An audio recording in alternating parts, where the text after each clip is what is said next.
Hello बच्चों, स्वागत है आपका आपकी यूट्यूब चैनल सत्यम स्टडी फैक्ट पर। आज हम पढ़ने वाले हैं पंच होल पैटर्न, यानी कि हमारे पास एक कागज़ का टुकड़ा है जिसे हम फोल्ड करेंगे और उसमें छिद्र करेंगे और देखेंगे कि ओपन करने पर हमें किस प्रकार से दिखाई देगा। चलिए मैं आपको एक ट्रिक बताने वाला हूं, आप वीडियो को लास्ट तक देखना, आपको बहुत ही मज़ा आने वाला है। यदि आप मेरे चैनल पर अभी नए हैं तो चैनल को सब्सक्राइब कर लीजिए। चलिए हम पढ़ते हैं पंच होल पैटर्न किस प्रकार से देखेंगे। सबसे पहले इस प्रकार के प्रश्नों में हमें क्या दिया रहता है, ज्यामितीय आकृतियाँ दिया रहती हैं। तो ज्यामितीय आकृतियों के बारे में हम देखेंगे। ज्यामितीय आकृति क्या होती है बच्चों, या तो इस प्रकार से चतुर्भुज दिया होगा, या सर्कल दिया होगा, और या फिर क्या दिया होगा, त्रिभुज दिया होगा। और ऐसी आकृतियों को क्या करेंगे बच्चों, वो फोल्ड करेंगे। मान लीजिए इसको हम यहाँ से फोल्ड करेंगे इस तरफ। इसका मतलब क्या है बच्चों, यानी कि इस बीचों बीच वाली लाइन से फोल्ड करेंगे ऊपर की तरफ, यानी इस हिस्से को हम ऊपर ले जाएंगे। जब ऊपर ले जाएं तो किस प्रकार से हिस्सा हो जाएगा, इस प्रकार से। आप इसको थोड़ा सा समझिए, किस प्रकार से हो जाएगा, इस प्रकार से हो जाएगा। देखिए इस प्रकार से हो जाएगा, क्योंकि हमने नीचे वाले हिस्से को ऊपर की तरफ फोल्ड कर दिया है।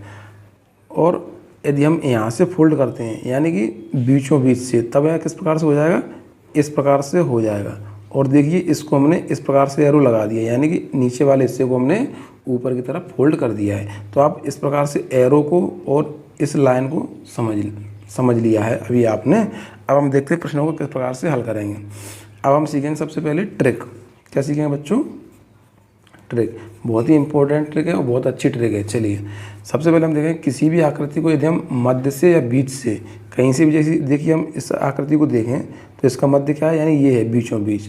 यानी बीच से जब फोल्ड करते हैं और इस प्रकार से एरो लगे रहते हैं, तो हम सबसे पहले देखेंगे फोल्ड कहाँ से किया जा रहा है। तो हम यदि बीच से फोल्ड कर रहे हैं मध्य से, तो हमारी ट्रिक काम करेगी। कब काम करेगी बच्चों ये ट्रिक, जब बीच से फोल्ड कर रहे हैं मध्य से। तो हम क्या करेंगे बच्चों, अब हम देखते हैं अपनी प्रश्न को। आप भी इस प्रश्न को मेरे साथ हल कीजिए और आंसर को कमेंट बॉक्स में जल्दी से जल्दी टाइप कीजिए। देखिए यहाँ पर हमें क्या दिया हुआ है, एक चतुर्भुज दिया है, यानी कि ज्यामितीय आकृति दी है, और यहाँ पर बीचों बीच से इसे क्या किया है, फोल्ड किया है। यहाँ पर एरो लगा हुआ है, यानी कि निचले हिस्से को ऊपर की तरफ फोल्ड किया हुआ है। इसी प्रकार से हम यहाँ पर देखेंगे, एरो यहाँ पर लगा हुआ है, बीचों बीच से फोल्ड किया हुआ है, क्योंकि हमारे पास अब इतनी आकृति थी और इस आकृति को इधर की तरफ फोल्ड किया हुआ है। उसके बाद यहाँ पर एक छिद्र किया गया है। तो अब पूछ रहे हैं कि इन चार ऑप्शनों में से कौन सा आंसर सही होगा। अब मैं आपको ट्रिक बताने वाला हूँ, आप इसको समझिए। हम देखेंगे ट्रिक में कितने एरो लगे हुए हैं। हम देखेंगे एक और दो एरो लगे हुए हैं। कितने एरो लगे हुए हैं बच्चों, एक और दो एरो लगे हुए हैं हमारे पास, और एक छिद्र किया हुआ है। तो हम क्या करेंगे बच्चों, जितने एरो हैं उतनी बार दो का मल्टीप्लाई करेंगे छिद्र की संख्या में। तो हम देखेंगे हमारे पास एरो कितना है बच्चों, एक। तो पहली बार हम एक एरो है, यानी हम दो का इसमें मल्टीप्लाई करेंगे एक एरो में। जब एक में दो का मल्टीप्लाई करेंगे तो एक इंटू दो कितना हो जाएगा बच्चों, दो। उसके बाद हमारे पास एक और अगला एरो है, यानी कि हम दो में दो का मल्टीप्लाई करेंगे, यानी कितना हो जाएगा बच्चों, चार। यानी जितने एरो हैं उसका हम छिद्र की संख्या में 2 से मल्टीप्लाई करें। तो हमारे यहाँ पर एक एरो है और 2 से मल्टीप्लाई करेंगे तो 2, और 2 का फिर से एरो मल्टीप्लाई करेंगे, यानी 2 से, यानी 4। यानी हमारी उत्तर आकृति में 4 छिद्र होने चाहिए। देखिए अब हमारे पास हम देखेंगे यहाँ पर, देखिए कितने होल हैं, 1 2 3 4 5 और 6, यानी हमारे पास 6 होल हैं। तो ये वाला ऑप्शन हमारा नहीं होगा।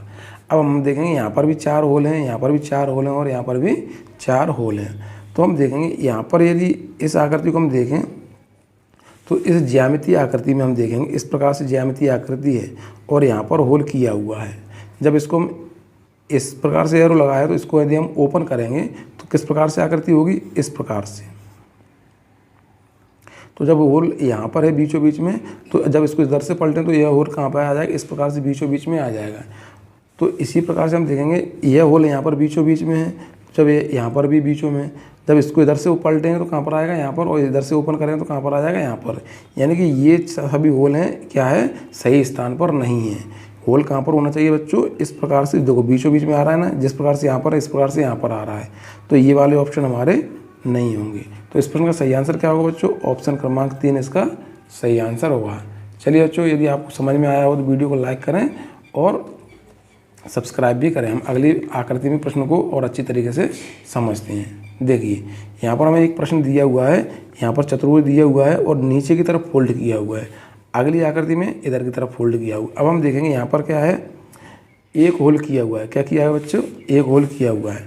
तो मैंने क्या बोला, जितनी बार एरो हैं उतनी बार हम 2 का मल्टीप्लाई करेंगे। तो हमारे पास एक होल है और पहला एरो है, यानी हम 2 से मल्टीप्लाई करेंगे तो कितना आएगा बच्चों, 2। अब हमारे पास एक एरो और है तो हम इसमें क्या करेंगे, दूसरी बार 2 का मल्टीप्लाई करेंगे। जितने एरो हैं उतनी बार हम 2 का मल्टीप्लाई करेंगे होल की संख्या में। तो पहले हमारे पास एक होल था तो 2 हो गए, अब दूसरी बार हम 2 से मल्टीप्लाई करेंगे तो कितना हो जाएगा बच्चों, 4 हो जाएंगे। यानी हमारी उत्तर आकृति में 4 होल होने चाहिए। देखिए अब हम देखेंगे इसके समान होल यहाँ पर 1 और 2 होल है, यानी कि ए वाला ऑप्शन नहीं होगा। अब हम इस पर ऑप्शन में देखेंगे इसके समान कोई भी होल नहीं है तो ये वाला ऑप्शन भी नहीं होगा। इसके समान इसमें हम देखेंगे तो इसमें कितने होल हो रहे हैं बच्चों, 8 होल हो रहे हैं, जबकि हमारे आकृति में कितने होल होने चाहिए, हमारी आकृति में 4 होल होने चाहिए। तो ये वाला ऑप्शन भी नहीं होगा। तो इस प्रश्न का सही आंसर क्या होगा बच्चों, ऑप्शन क्रमांक 3। देखिए कितनी आसानी से हमने अपने ट्रिक के माध्यम से निकाल लिया। हम एक आखिरी प्रश्न और देखेंगे। देखिए यहाँ पर हमें फिर से दिया हुआ है 3 एरो दिए हुए, देखिए 1 2 3 एरो दिए हैं और यहाँ पर 3 होल दिए हुए हैं। तो मैंने क्या बोला, जितने एरो हैं उतनी बार हम 2 का मल्टीप्लाई करेंगे। तो देखिए हमारे पास 3 एरो हैं और हम पहले एरो है तो 2 का मल्टीप्लाई करेंगे तो कितना हो जाएगा, 6। दूसरा एरो है तो हम 2 का मल्टीप्लाई करेंगे तो कितना हो जाएगा, 12। और तीसरा एरो है तो हम 2 का मल्टीप्लाई करेंगे तो कितना हो जाएगा, 24। यानी कि हमने 3 एरो हैं तो 3 बार 2 का मल्टीप्लाई किया, यानी कि हमारी उत्तर आकृति में 24 होल होने चाहिए। अब हम देखेंगे, देखिए यहाँ पर कितने होल हैं, 3 और 3 6, 3 9, 3 12। तो ये वाला ऑप्शन हमारा नहीं होगा। 3 3 6 यहाँ पर भी 12 है तो ये वाला ऑप्शन भी हमारा नहीं होगा। अब हम देखेंगे यहाँ पर 24 होल हैं और यहाँ पर भी 24 होल हैं। तो मैंने पिछली बार जो बताया था, जहाँ पर होल होते हैं उसी की दिशा में हम देखते हैं। तो देखिए यहाँ पर इस दिशा में होल हैं तो यहाँ पर भी इस दिशा में होल है, और जब हम इसको ओपन करेंगे नीचे की तरफ तो इस प्रकार से होल बन जाएंगे, और फिर से यदि हम इसको इधर की तरफ पलटेंगे तो इस प्रकार से होल बन जाएंगे। यानी ये वाला ऑप्शन नहीं होगा हमारा। तो इस प्रश्न का सही आंसर क्या होगा बच्चों, ऑप्शन क्रमांक 3 इसका सही आंसर होगा। इस प्रकार से हम प्रश्नों को हल करेंगे। आप और अभ्यास कीजिए। चलिए बच्चों, यदि वीडियो पसंद आया हो तो लाइक करें। धन्यवाद बच्चों।